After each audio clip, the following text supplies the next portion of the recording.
after President Donald Trump's former campaign manager, Paul Manafort, had his Virginia condo raided by the FBI last summer. Trump called the law enforcement move pretty tough stuff, and left it at that. Not so on Monday, after FBI agents executed a series of search warrants on the law office and Park Avenue apartment of Trump's longtime personal lawyer Michael Cohen. "I just heard that they broke into the office of one of my personal attorneys, a good man," Trump told reporters at the White House. "It's a disgraceful situation. I've been saying it for a long time. I have this witch hunt constantly going on." Story continued below. The president portrayed the seizures in almost treasonous terms, framing them not solely as an attack on him but on all Americans. "It's an attack on our country, in a true sense," Trump declared. "It's an attack on what we all stand for." The raids on Cohen, overseen by the U.S.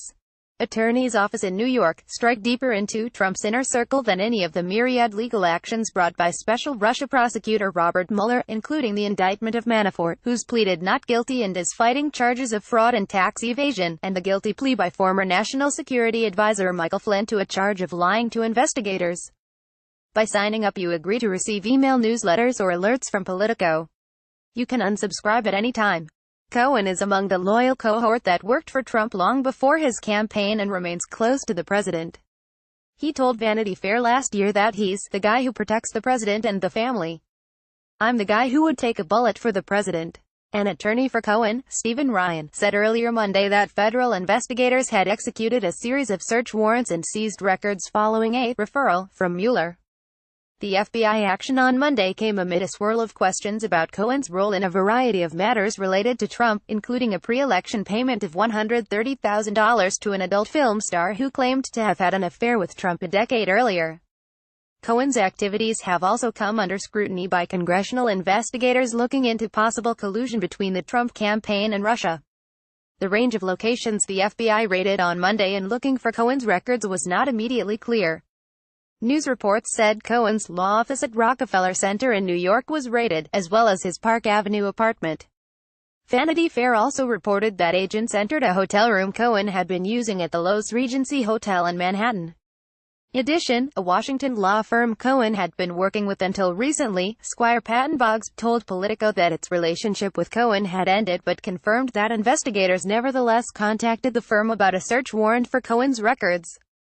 The firm's arrangement with Mr. Cohen recently reached its conclusion, mutually and in accordance with the terms of the agreement, a statement from the firm said. "We have been in contact with federal authorities regarding their execution of a warrant relating to Mr. These activities do not relate to the firm and we are in cooperation." In his statement, Cohen's attorney faulted the use of search warrants to seize attorney records, an unusual tactic because of the danger of intrusion on material protected by attorney-client privilege. The decision by the U.S. Attorney's Office in New York to conduct their investigation using search warrants is completely inappropriate and unnecessary, Ryan said. It resulted in the unnecessary seizure of protected attorney-client communications between a lawyer and his clients. These government tactics are also wrong because Mr. Cohen has cooperated completely with all government entities, including providing thousands of non-privileged documents to the Congress and sitting for depositions under oath. Trump on Monday did not rule out the possibility that he might fire Mueller, who is investigating Russian interference in the 2016 election and whether Trump's campaign was involved. "We'll see what happens," he said. "Many people have said you should fire him." During a photo opportunity for a meeting he was holding with military advisors to discuss a potential strike against Syria, Trump reacted to reporters' queries by spending several minutes expressing frustration with the latest searches and the ongoing Mueller investigation.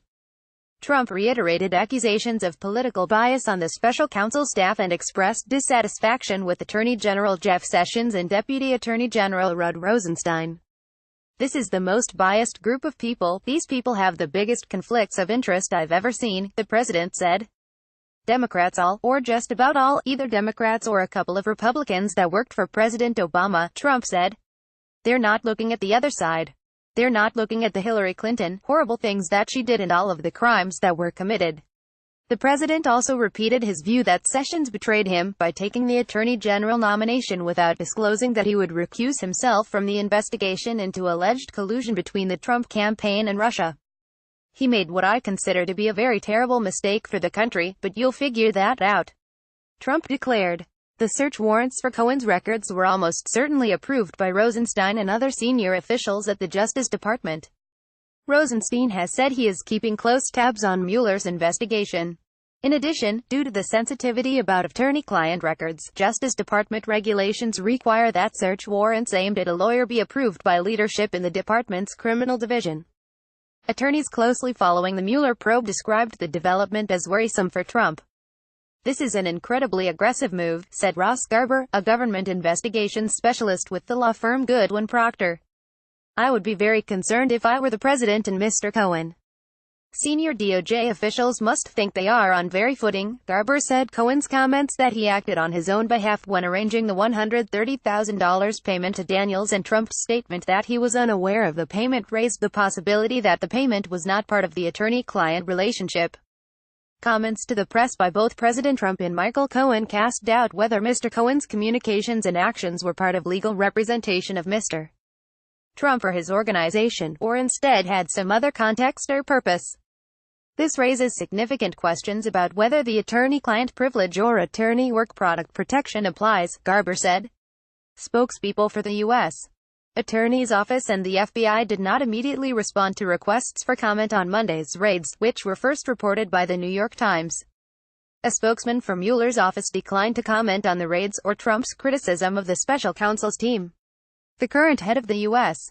Attorney's Office in Manhattan is Jeffrey Berman, who was appointed on an interim basis by Sessions in January. Trump advisors have indicated he wants to nominate Berman to the job on a permanent basis, but no formal nomination has happened, due to opposition from Sen. Kirsten Gillibrand DNY, and public silence from Sen. Chuck Schumer DNY, Kyle Cheney, Cristiano Lima and Josh Meyer contributed to this report.